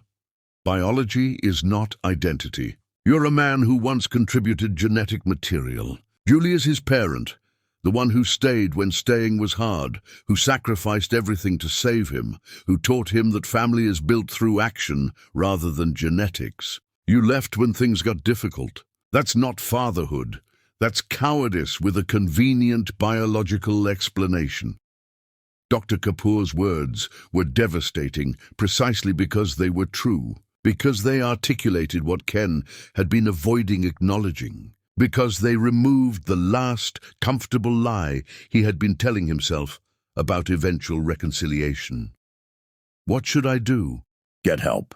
Get sober. Get stable. Build a life you can be proud of, even if it's a small life, even if it's humble. Stop obsessing over the family you destroyed and start building something new, something that doesn't depend on forgiveness from people you damaged. Raymond doesn't need your redemption arc. He needs you to be okay somewhere else, living a life that doesn't intersect with his. She left him there, returned to her work with people who wanted help, who were ready to receive it. And Ken sat in the darkness of the highway overpass, understanding that he had finally heard the truth he had been avoiding for years. He was not necessary, not wanted, not needed. His son had become extraordinary without him. His ex-wife had built an empire without him. His family had moved forward without him. He was a footnote in their story, the villain who provided obstacles they overcame, the absence that made their presence more meaningful. That night, for the first time since everything collapsed, Ken did not drink. He sat with his regret sober, felt every edge of it, let himself experience the full weight of what he had done without the buffer of alcohol or delusion. It was excruciating and necessary, the kind of pain that either breaks you permanently or forces you to change fundamentally. Morning came with unexpected clarity. Ken used the money from odd jobs to access a phone at a community center, called his mother, accepted her offer of help without conditions or pride. He entered the rehabilitation facility she had selected, committed to the work of rebuilding himself, not because he hoped for reconciliation, but because continuing as he was meant dying slowly while still breathing. Treatment was brutal, forcing him to confront not just the drinking, but everything underneath it, all the character flaws and moral failings that had led to his choices. He had to acknowledge that he had not made a mistake. He had revealed who he truly was when tested, and who he was had been deeply disappointing. Months passed. Ken got sober, got stable, found work that paid barely enough but felt honest, moved into a modest apartment in a neighborhood where no one knew his name or his history. He attended meetings, rebuilt something resembling self-respect, learned to live with the knowledge that some damage cannot be repaired and must simply be endured. He thought about Raymond constantly but did not try to contact him, understanding finally that his desire for connection was selfish, that forcing himself into his son's life would damage Raymond more than permanent absence. He followed his son's accomplishments from a distance, reading articles about academic achievements and charitable work, seeing photos of a young man becoming everything Ken had failed to be, and he accepted, with the kind of painful clarity that comes from hitting absolute bottom, that he would never be part of that story again, that he had written himself out through choices that could not be rewritten, that the best thing he could do for the son he loved was exactly what Dr. Kapoor had prescribed: be okay somewhere else, living a life that did not intersect with his, that acceptance did not bring peace, but it brought something more valuable: accountability without the delusion of redemption, regret without the expectation of forgiveness, understanding without the hope of reconciliation. Ken learned to live in the space between who he used to be and who he could never be again, and some days that was enough to get through. Chapter 10. The Reckoning at the Iron Gates. 3 years after the divorce, Ken Maxwell walked the streets of a city that had once felt like home, and now felt like a museum of his failures, each block holding memories of who he used to be before he made the choices that destroyed everything that mattered. He'd been sober for 14 months, stable for most of that time, working a warehouse job that paid his bills and asked nothing of him beyond showing up consistently. His therapist said consistency was the foundation of recovery, that showing up was how you rebuilt trust, even if the only person learning to trust you was yourself. He had not contacted Julie or Raymond in all that time, had maintained the boundaries Dr. Kapoor had insisted upon, had learned through painful discipline that his desire for reconciliation was about his comfort rather than their well-being. But the knowledge that Raymond's 10th birthday was approaching, that his son was becoming someone extraordinary without any participation from him, that wounds stayed fresh despite his sobriety and stability. Ken stood outside the gates of Julie's estate on an evening in early autumn, not planning to enter or make contact, just standing there like he had done dozens of times over the years, torturing himself with proximity to a life he could never re-enter. The house blazed with light, preparations visible even from the street for what appeared to be a formal dinner party. Luxury vehicles arriving and departing, people dressed in evening wear, moving through rooms that looked like they belonged in magazines. He should have left, should have walked away like he always did, maintained the distance that was the only decent thing he had left to offer. But something in him broke, some final thread of denial snapped, and he found himself approaching the security gate, pressing the intercom button before his rational mind could stop him. "Can I help you?" The voice was professional, impersonal. "I'm Ken Maxwell. I need to speak with Julie Randall." It's important. Silence. Then please wait. 10 minutes passed, 15. Ken stood there watching guests arrive, recognizing faces from television and business magazines, understanding that Julie moved in circles now that he could never access even if she wanted him there. He was about to leave, accepting this as the rejection it clearly was, when the gate clicked open and a security officer gestured him through. Ms. Randall will meet you at the main entrance. Please follow the driveway. Ken walked up the long approach to the house, surrounded by landscaping that had been designed by someone with actual artistic vision, past sculptures and gardens that demonstrated wealth deployed with taste rather than ostentation. The house itself was stunning, modern architecture that somehow felt warm rather than cold. Every light positioned to create beauty rather than just illumination. Julie met him at the door, and the sight of her stole what little composure he had maintained. She looked extraordinary, dressed in an evening gown that probably cost more than his annual salary, her hair styled elegantly, her bearing carrying confidence that came from years of proving herself in rooms full of people who had initially dismissed her. But it was her eyes that destroyed him, the complete absence of warmth or recognition. The way she looked at him like he was a stranger whose face she vaguely remembered from somewhere unimportant. Ken. Her voice was neutral, giving him nothing. This is unexpected. I needed to see you, to talk to you. I know I have no right, but please, just a few minutes. Julie glanced back into the house, where laughter and conversation filtered out, then looked at Ken with something almost like pity. You have 5 minutes here. I'm not inviting you inside. She stepped out onto the porch, closed the door behind her, maintaining the barrier between him and the life she had built. They stood in the soft glow of landscape lighting, and Ken saw himself reflected in the windows behind her, a thin and hollow version of who he used to be, standing before a woman who had become magnificent in his absence. I'm sober, he started, the words tumbling out desperately. 14 months. I have a job, an apartment, I'm in therapy twice a week. I know I can't undo what I did, can't take back the choices I made, but I'm different now. I understand what I lost, what I destroyed, and I want a chance to know my son. Not to be his father, I know I don't deserve that, but maybe just to be part of his life somehow. To apologize directly to him, to let him see that I've changed. Julie listened without interrupting, her expression unreadable, and when Ken finished his rehearsed speech, she was quiet for a long moment before responding. I'm glad you're sober. Ken, genuinely, I'm glad you found stability and help. That's good for you, and you deserve to be healthy. She paused, choosing her words with the careful precision of someone who understood the weight language carried.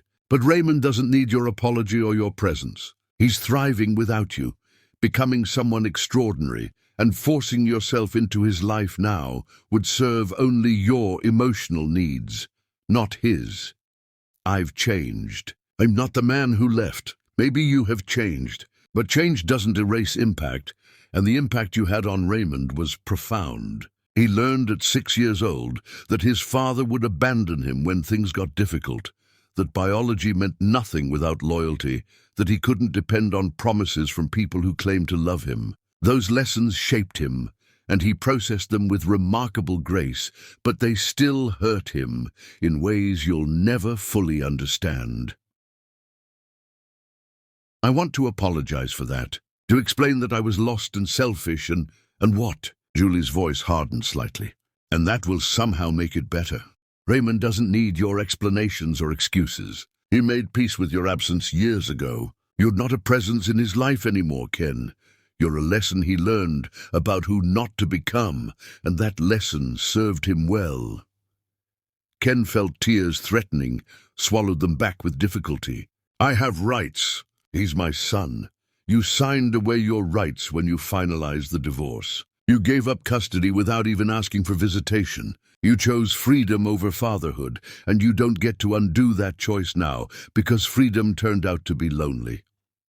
Julie's words were calm but final, each one landing with the weight of truth he could not argue against.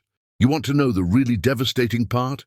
Raymond asked about you exactly once in the past year, asking if you were okay, hoping you found happiness somewhere, even if it wasn't with us. Not because he needed you, but because he has the kind of compassion that worries about people who hurt him. The fact that your son doesn't hate you, doesn't obsess over your absence, doesn't need you to feel complete. That should tell you everything about who he is, despite what you did to him.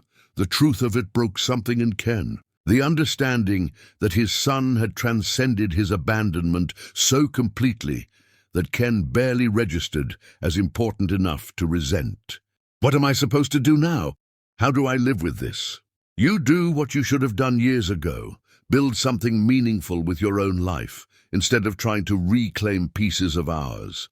Be proud of your sobriety, be consistent at your job, be someone you can respect when you look in the mirror. But do it somewhere else, living a life that doesn't depend on forgiveness from people you damaged beyond repair.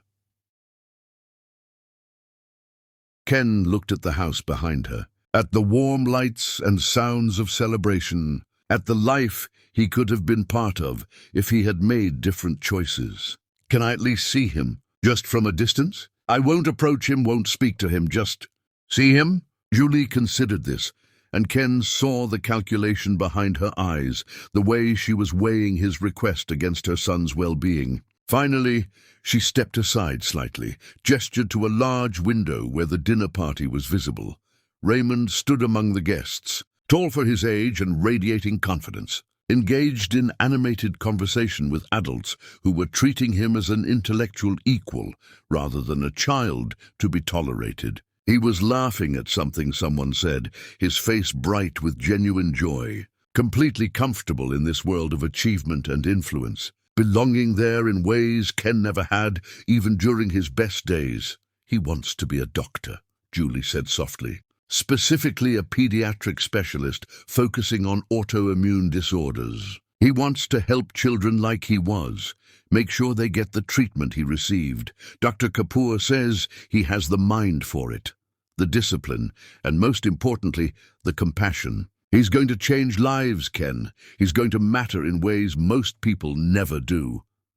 Ken watched his son, saw the man he was becoming, and felt pride mixed with such profound grief it took his breath away. He's perfect, he's remarkable, and he became that way because I surrounded him with people who taught him that character is demonstrated through action, that family is built through consistency, that love means staying even when it's hard. You could have taught him those things, but you chose to teach him their opposites. And he learned from that too.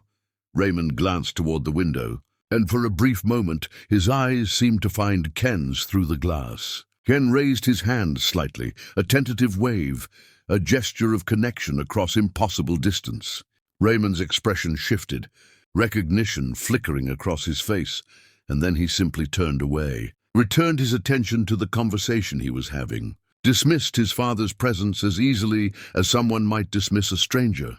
That dismissal hurt worse than hatred would have, worse than anger or pain, because it demonstrated complete indifference. Ken was not important enough to hate, not present enough to matter, just a biological footnote in a story Raymond was writing without him. He saw me, Ken whispered, and he chose not to engage. That's his right, earned through years of learning that your presence added nothing valuable to his life. Julie's voice softened slightly, not with warmth, but with finality. You need to leave now, Ken. Go back to your sober life, your warehouse job, your therapy sessions. Build something you can be proud of that doesn't depend on us. Maybe someday you'll understand that the greatest act of love you can offer Raymond is exactly what you've been doing. Staying away and letting him thrive without the complication of your guilt and need for redemption. I loved you both. I still do. Love, I loved you both. It is demonstrated through action, not feeling. You loved us in the abstract but failed us in practice, and practice is what matters. I didn't lose a husband when you left, Ken. I gained clarity, strength, and a purpose bigger than the small life you imagined for me. Raymond didn't lose a father. He gained proof that he could survive anything as long as he had people who genuinely cared about him. Julie turned toward her door. The conversation clearly finished, but Ken made one final desperate plea. "Will you tell him I'm sorry? That I think about him every day? That leaving was the biggest mistake of my life?" She paused, looked back at him one last time. "No, because your regret is about your comfort, not his healing. He doesn't need to know you're sorry. He needs to keep building a life where your absence doesn't matter, and your apology would only serve to remind him of what he's chosen to move past." Julie disappeared inside, the door closing with a soft click that sounded like the period at the end of a sentence Ken had written himself. Ken stood there on the porch for a long moment, then walked back down the driveway, past the beautiful gardens and sculptures, through the gate that closed behind him with quiet finality. He walked away from the estate, away from the life he had destroyed, away from the people who had learned to thrive without him.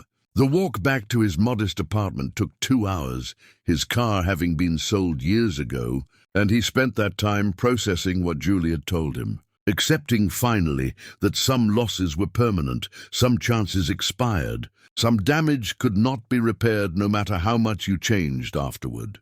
The greatest revenge truly was peace, and Julie Randall had built an empire on it, while the man who underestimated her learned that some women you don't chase because they've already left you behind in every way that matters. Ken understood now that he had not just lost his family, he had revealed himself as unnecessary, and they had proven that truth by becoming extraordinary without him. He would spend the rest of his life carrying that knowledge, learning to live in the space between regret and acceptance, understanding that the best thing he could offer the son he loved was exactly what Dr. Kapoor had prescribed years ago. Be okay somewhere else, building a life that didn't depend on forgiveness he would never receive. And somewhere in that magnificent estate overlooking the water, Raymond celebrated his 10th birthday, surrounded by people who had earned the right to be there through years of consistent presence. Learning from his mother that the greatest strength is surviving what should have broken you and choosing joy anyway. Never knowing that his father had stood outside the gates one final time, watching through windows at a life he could never re-enter. Finally understanding the weight of choices that can never be unchosen.